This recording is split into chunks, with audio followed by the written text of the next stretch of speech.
So বন্ধুরা, টলিউডের বিখ্যাত মহানায়ক দেবদা উনি কিন্তু বিদেশ থেকে অলরেডি ফিরেছেন।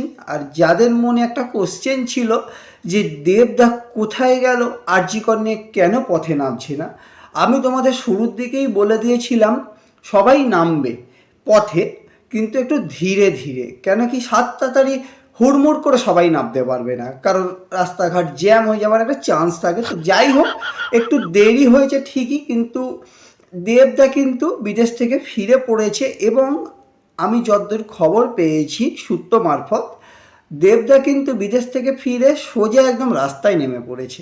আর প্রধানমন্ত্রীর কাছে কিন্তু উনি আর্জিও জানিয়ে দিয়েছেন যে এইসব মানে মানুষজন, মানে যারা এই সকল অপরাধের সঙ্গে যুক্ত, তাদের কিন্তু কিভাবে সাজা দিতে হবে। তো যাই হোক বন্ধুরা, একটু দেরি হয়েছে ঠিকই, কিন্তু দেবদা অ্যাট লাস্ট যে মাঠে নেমেছে, এটা অন্তত আমাদের দেখে খুব একটা ভালো না লাগলেও মোটামুটি একটা লাগছে।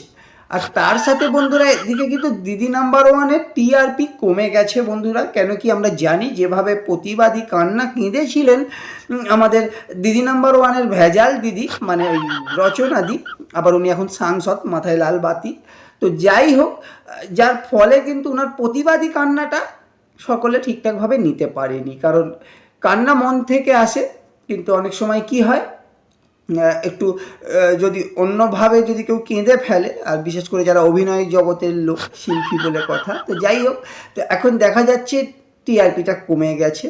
তা তাতে কোনো অসুবিধা নেই। কেন কি এখন সকলের একটাই দাবি মোটামুটি, যে উই ওয়ান্ট জাস্টিস।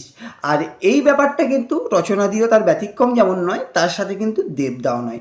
আর যাই হোক বন্ধুরা, দিনের শেষে একটা অন্তত ভালো খবর এটাই, দুজনেই কিন্তু রাস্তায় নেমেছে এবং দুজনেই কিন্তু উই ওয়ান্ট জাস্টিস এটা কিন্তু বলছে।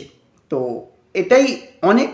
আর আমরা বন্ধুরা সাধারণ মানুষ, আমরা কিন্তু দৃঢ় প্রতিজ্ঞ যে জাস্টিস তিলোত্তমাকে দিতেই হবে। যতদিন না জাস্টিস আসবে ততদিন কিন্তু আমাদের প্রতিবাদ থামছে না, থামবে না।